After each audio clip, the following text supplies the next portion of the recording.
morning, everybody. I'm Melisa Nielsen with Waldorf Essentials, and today we're going to just talk about your weekend rhythm. And it's probably not going to be a long video today. I think that weekend rhythm is an important thing, and get a lot of emails usually on Sunday night, like, I'm freaking out. This went horribly awry, and really often it comes down to the fact that you forgot that even though it was Saturday and Sunday, that rhythm was tied to you. And really that's a concept that I know a lot of moms are like, oh, but I'm exhausted, and why does it always have to be tied to me? It just does. It is. It's kind of one of those like laws of the universe. It's tied to you. If you're doing great, everything's gonna flow well in your house. If you're doing good, it'll flow good in your house. If you're doing poorly, it's gonna all be in the crapper. So you've got to really keep that in mind. That doesn't mean that you don't get a day off.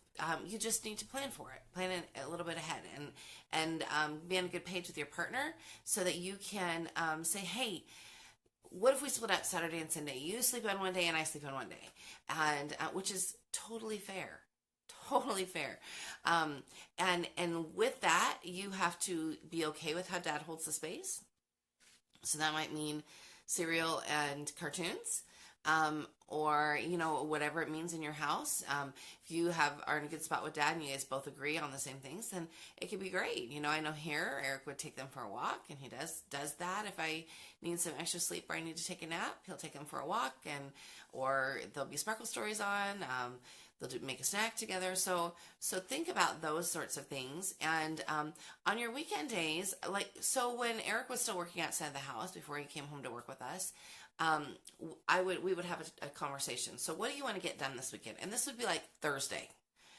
What is it? What aspirations do you have? Did you just want to rest? Did you we've got that lawn that needs to be mowed. We've got these chores that need to be done, stuff around the house. Like, when do you want to do that? Do you want to do that Saturday? Do you want to be at Home Depot when they open?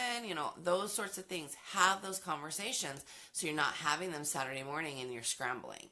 That will cut down a huge amount on things. Jennifer says dad does things differently, and that's okay. Yes, it is. We want to encourage dads to hold the space their way, and as long as their way is not listen to explicit rap and watch rated R movies, then I think you really gotta let dad hold the space his way, even if it's not the way you would hold the space.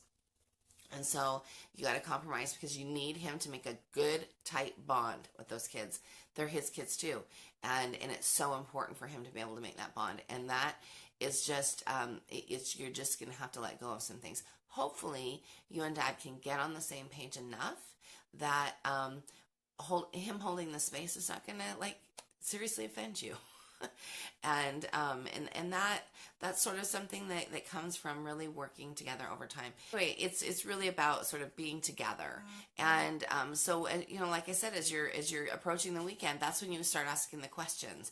Is there something that you really want to get done this weekend? Maybe he decided he wanted to go to a comic book store, or to the races, or to a football game, and you weren't privy to it, but he was thinking about it. But because you guys sometimes ships in the night, because he's working and you're working at home with kids, then maybe he just forgot to mention, hey, I'd really like to go do this. So by you bringing it up, making that part of your Thursday or even Friday morning routine, then and you get a say in, like, hey, that means I probably should get us a sitter. If you want to go out, I'll get us a sitter. And so then that brings me to date night needs to be an important time, a really important time. You need to really work on having dates with your partner, time out together.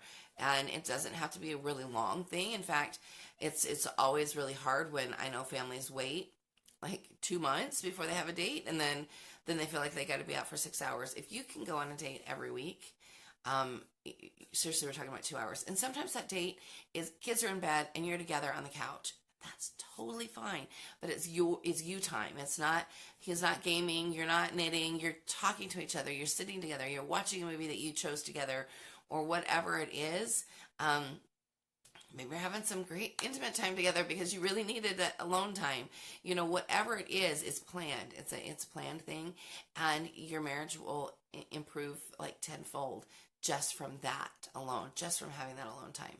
So really working towards having that time. So it's got to be part of your plan though. So again, make sure that by about Thursday, you're asking, what is it that you want to do this weekend? Or you're looking at your calendar and you're like, oh yeah, I forgot that the Lemon Festival was this weekend, or the Blueberry Festival was this weekend, or Grandma asked us to come over for dinner. You want to make sure that you're looking at it so that you don't have that chaos. So beyond that, like knowing what's going on, what else should you be thinking of? You really need to keep your anchor points for the weekend. Here, the anchor points are always food-based. Food and sleep are the important things when you've got little kids. And even when you've got teenagers, I find that Eleanor is so busy. She's 16. And she's gone a lot. And so Denise says lemons. Yes, we live near, there's a lot of lemons that are grown in Southern California. We grow everything here. Did you know that? So there's lots of festivals like that. But with regards to like with teenagers, you've got to stop them and make sure, like I'll go to Eleanor, what did you eat today? Twix bar is not a meal. Ice cream is not a meal, because she's gone a lot. And even though she had this really good upbringing, when they're teenagers, they sort of think they can do whatever they want to their bodies. And so she does that, like whatever they want. So I'll ask her. And so you have to ask. So once they're out of sight and they're not, even I think when they're in their 20s, I always ask Carrie, we get mission emails on Mondays. I'm like, so how have you been eating this week? He's like, Mother, I've been eating fine. Because they get fed a lot on his mission by members. And so at least I know he's getting a good meal a few nights a week. But really, food is a huge anchor point. So make sure that you're getting really good, really good meals in on the weekends, just like you would during the week. And also make sure your bedtimes, your sleeping and your waking times are about the same. So you're not trying to start over on Monday. What if hubby loves to say, I don't know, let's play it by ear and hang out. You got to tell him, hey, did you really like how that went last weekend when we played it by ear and hung out?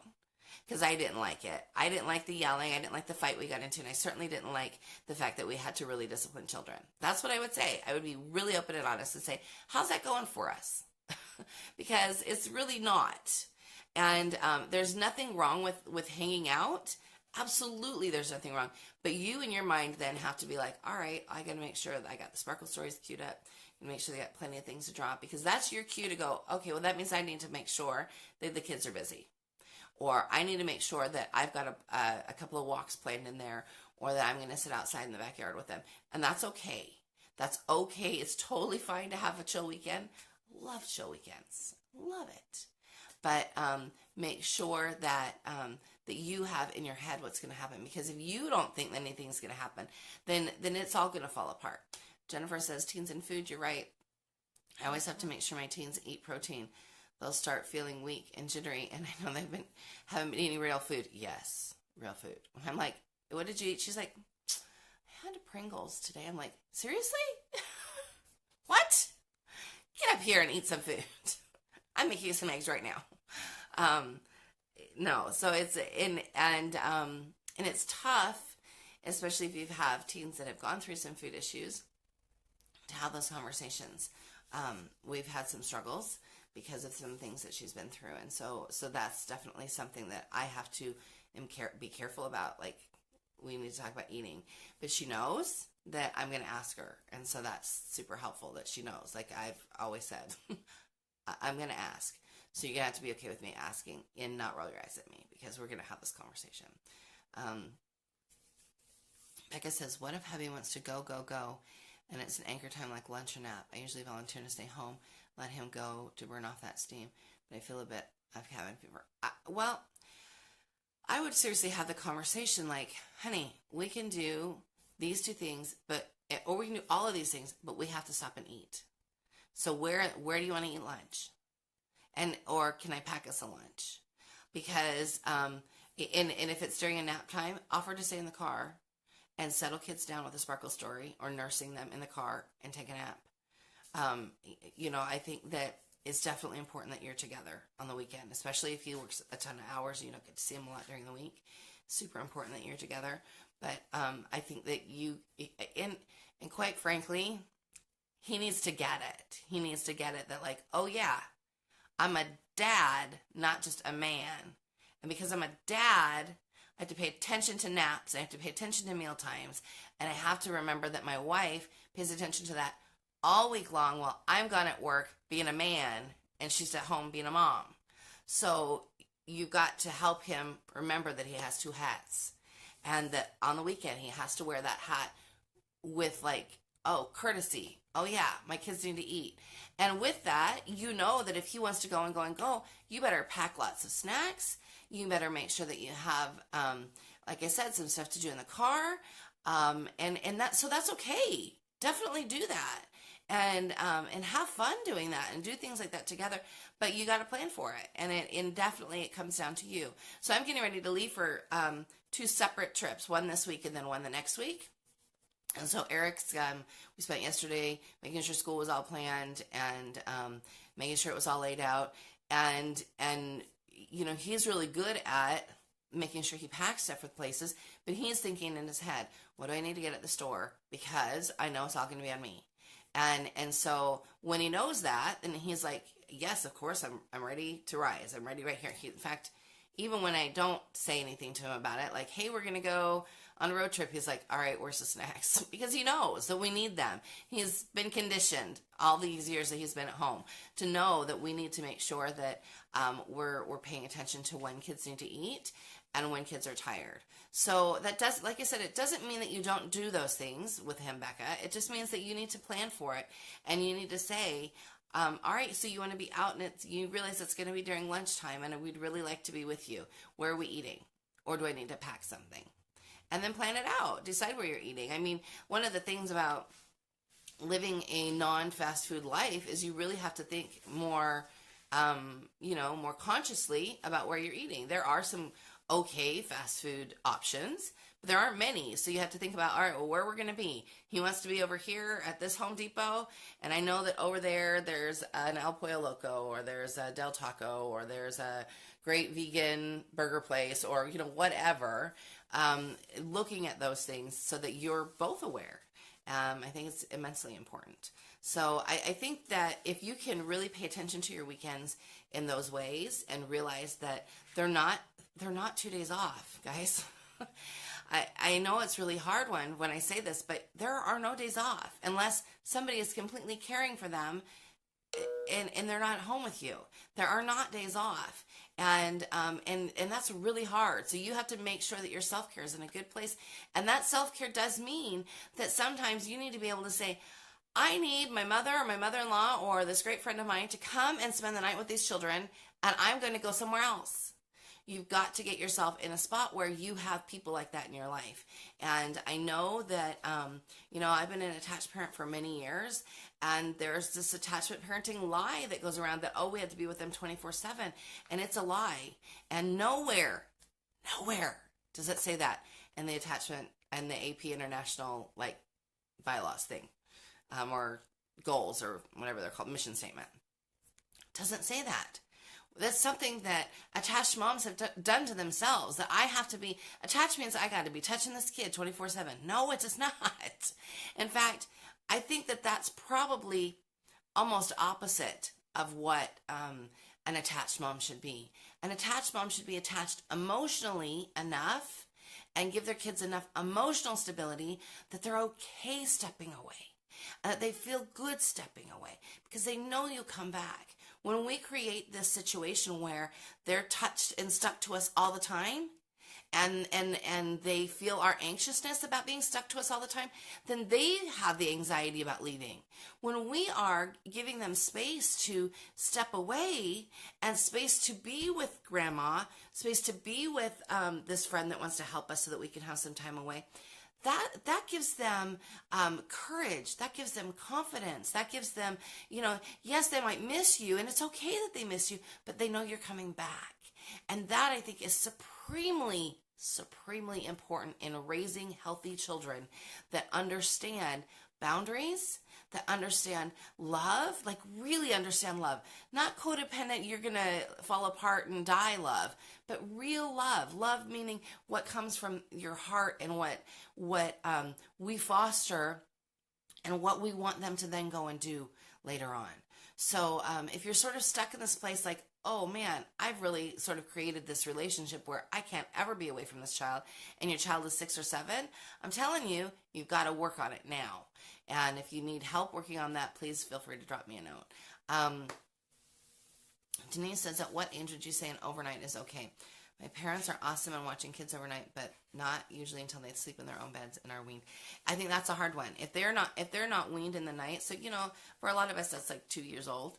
I think 2 years old is probably an okay time to step away overnight. Maybe one night, for sure. But until they've been weaned for a while, and they are okay going to bed without nursing. And I'm saying night weaned, not necessarily weaned. But until they're night weaned, it's not going to be possible for you to be away. It is absolutely possible, though, especially if you've got a really small infant, or an infant that's under a year that sleeps okay with you, for your parents to come and take the other kids, and you take the infant with you to some hotel. I have done that a lot of times. Denise says, I waited until almost through with the other two. Yeah, I think it depends on where you're at with the night weaning thing. I ended up night weaning all of mine right between 18 months and 2 years, just night weaning, just so that we could all get some sleep. Because there's this thing that happens, and I was a lactation counselor in my former life, so I'm not just pulling this out of the air, but there's this thing that tends to happen. They might nurse really well and sleep really well, and then there's this thing that happens between about 15 and 18 months where they're like, oh no, there's something going to happen to the boob, so I need to make sure I nurse all night long. And then you're exhausted, and you're like more exhausted than you were when they were newborns, because all they're doing is nursing all night long. And so that's your cue that you need to start sort of pulling away a bit. And there is nothing wrong with that. Once they can understand daylight and nighttime, that's when I go, when the sun's up, we're going to have num-nums. When the sun's down, we're going to have one before bed, and then we'll nurse in the morning when the sun comes up again. And when they understand that, and you can get them in the, so I would spend a few nights looking at, oh, look, the sun is up. Oh, look, the sun is down. And you can do it in a very story-like way. Grandfather's son has gone away for the day. Look at that. Look how pretty the sky is. And you can say these things to a very young child. No, you don't want to do any over-explanation at all. But you definitely want to acknowledge sun up, sun down, morning, nighttime. And that helps a ton. Ours still haven't spent the night away from us at almost 5 and 2. But it has more to do with distance from family. Yeah, so I would start to, I think that one of the things that was a blessing to me when I was a single mom and the years before I was a single mom was that I had a good friend that I trusted. And so if you don't have a good friend that you trust, now's like the time to cultivate that and really work on it. I have close friends now that if I had to go away for some, if I had to have a hospital stay or anything like that, that I know that they could step in and my kids would go with them with no problem. I mean, now I wouldn't have to worry about that because I've got bigger kids that could come and step in. But definitely work to cultivate relationships with people that you trust. And I know that's a hard one, but definitely it helps you so much. And if it's somebody that's a friend that maybe has kids of their own, offer to trade. I did a lot of trading with my friend that I had years ago. She would go on dates and bring her kids to me, and then I would go on dates and do the same. So Jessica says, we wait until night weaning, still nurse during the day for a long time. Yeah, absolutely. I mean, I nursed most of mine during the day until 4 or 5. And so, but in the night weaning thing, once I figured out, after the second child that the things that I had read were true, I absolutely was like, okay, we are figuring out this night weaning thing, because if you don't, it's really hard. It's really hard on you. And if you're trying to get pregnant and have another baby, or if you are pregnant and night nursing a toddler, oh, I love you. I feel so sorry for you. You have my hope and my sympathies. It's hard.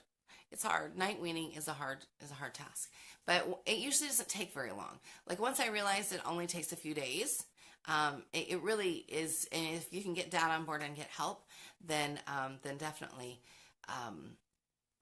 Definitely when it's time, and you'll know when it's time. You'll know when it's time because you're so exhausted you can hardly keep your eyes open because they've been nursing all night long.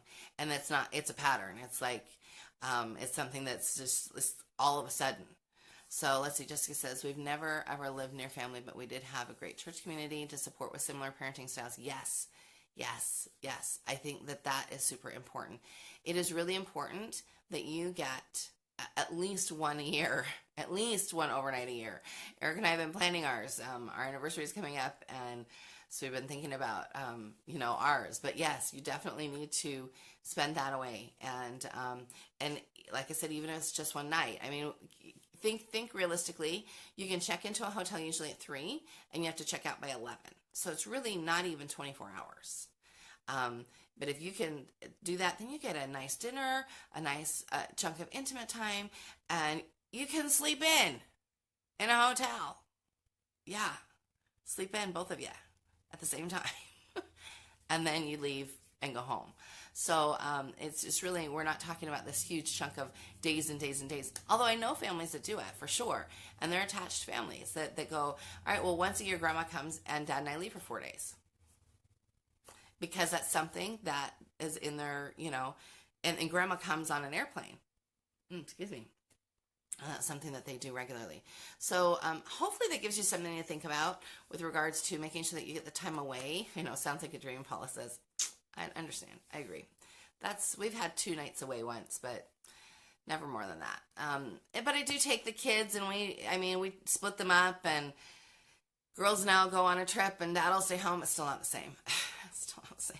You want a trip with dad, just alone. We were laughing the other day. I said, hey, it was on Soraya's birthday. I said, 14 more years, and then we can have those days. He started laughing. But, really, I want you to be thinking about your weekends because it will help you not have that stress about it. So think about your weekend on Thursday so that and this is just all part of planning. And I know that I spend a lot of time talking about planning and rhythm, but, I'm telling you, it sets you free because when you have that plan in place and you can still fly by the seat of your pants. Don't think that I don't. I've got enough sanguine in me that I'm like, hey, we should go to Disneyland today. My husband's like, okay, let's do that. That happens sometimes at 10 o'clock in the morning. If I had all my stuff done today would be a good day, but I'm traveling tomorrow. Today's not a good day. So think about what you can be doing. And it's like I said, it's okay to fly by the seat of your pants. And it's okay to just run off and do things. But if you're thinking about in the back of your head, okay, well, that's cool. Let's go run and do that. But it's 2 hours and then we need to eat some more. Let me grab some snacks really quick and shove them in my bag so that everybody's not hungry in the car. And let me grab some books on tape. And hey, kids, grab a book you want to read. Let's go. Usually if we are going to go on a day trip, I can have us ready in about 10 minutes because I've been doing it for so long. So get your kids in a spot where, all I have to say to my kids is, hey, let's go to, and they're like, they're grabbing the backpack and they're ready. I also have, I have a couple of those, Camel Pack, water, backpacks, and we utilize those all the time. And so, I have to say, be able to fly by the seat of your pants. It's awesome when you do that, but it takes the other part of planning. It takes that knowing where things. That means you got to have food in your cupboard. That means you got to know where you're going to eat and all of those things. Kelly says we just left for 4 days because we had listened to all these years. Your kids did great. You've got adult kids at home. See, I can't wait. That's one of the things I'm thinking, Harry. I can't wait for you to get home because even though I don't want you to live with me, I know you could come over and stay with me, my kids, for a few days. Your siblings, he would totally do it. He would totally do it. So, anyways, all right, very good. So, I think that's all for today. I hope you guys have a wonderful week. And if you need anything, please shoot me a message. And we will see y'all later.